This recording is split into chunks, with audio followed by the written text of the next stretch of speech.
One of my earliest memories of Seamus McGinty was as a young boy playing on the CYO flag football field.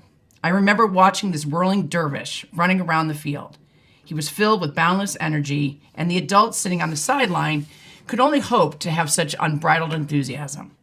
Even now, as a young adult, he has a contagious affection for life, and all who come within his sphere of influence are filled with his spirit. Seamus has this kind of unique brand of curiosity that I've always been struck by. I mean this in the kindest way possible. But when I think of Seamus, like his true self, and I think this goes hand in hand with like the curiosity idea, I see him like geeking out. I play some video games with Seamus, and like he's always just like he's real into it. He gets real deep into it, and I don't know, geeking out.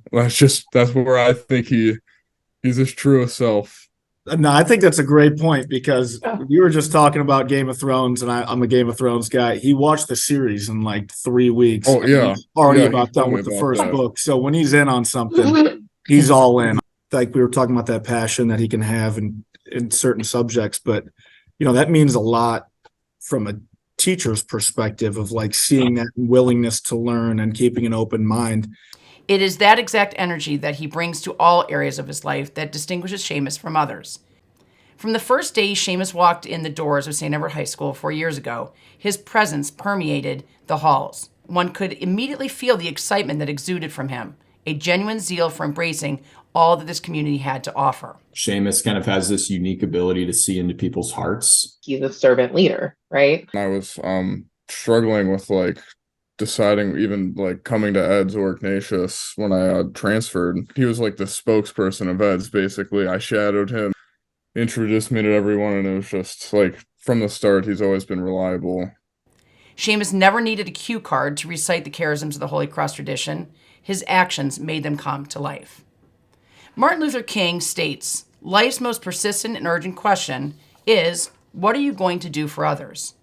Many may cower by such a question because they believe it is an insurmountable task, but not Seamus. He is a true champion of God's love. He walks among us and humbly pronounces his effect upon those he encounters. For Seamus sees this community as his family, and the young man here this evening as his brothers. He realizes that to be a part of this community, there is an obligation to be a part of something that is bigger than himself.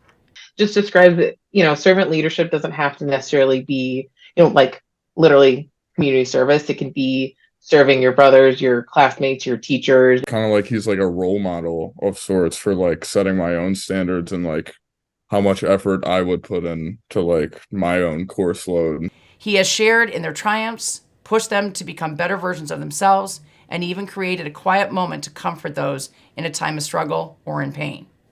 He understands what it means to love authentically and to be ever present for his brothers. His peers have consistently shared how Seamus would be the first to ensure the success of his brothers, whether it be in the classroom, in the courtroom, or on the field. He is willing to share himself for the betterment of those around him.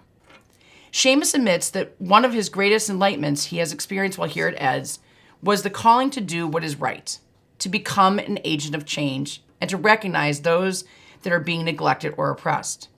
He consciously chose to serve those in need. He emulates the words of James Hunter.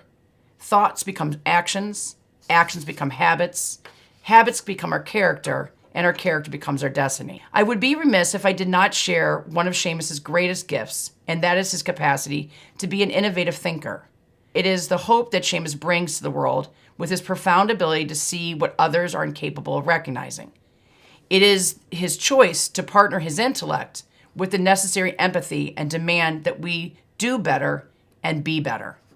He could have easily rested on his laurels and collected his gilded trophies. He instead used his insatiable hunger to learn, to wonder, and create, and to move and inspire those who encountered him, and to invest in their potential for greatness. I can really vividly remember him as a freshman in this giant courtroom.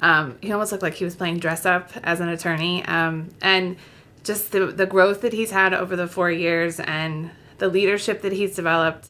He literally became probably one of the best witnesses to ever come through our program. And for that, he's going to leave like a tremendous mark. But all of the things in his life that he excels at, he's earned and he's worked for, and that will serve him so well for the rest of his life, no matter what path that leads down. There's no doubt in my mind that he'll find success in it because that's just the way he is. Seamus, as you leave these halls in a few short weeks, I am confident that you will continue to use your innate talents to chisel away at the traditional boundaries that society has imposed and affected true change. You are a man with hope to bring because you understand that true servant leadership is to walk with others. In conclusion, I want to borrow a line from the Irish band U2. Seamus is packing for a place that none of us has seen, a place that has to be believed to be seen. Seamus, thank you for being a true believer. May your genuine compassion and zeal for life never be extinguished and continue to bring the light to others that encounter you. Thank you.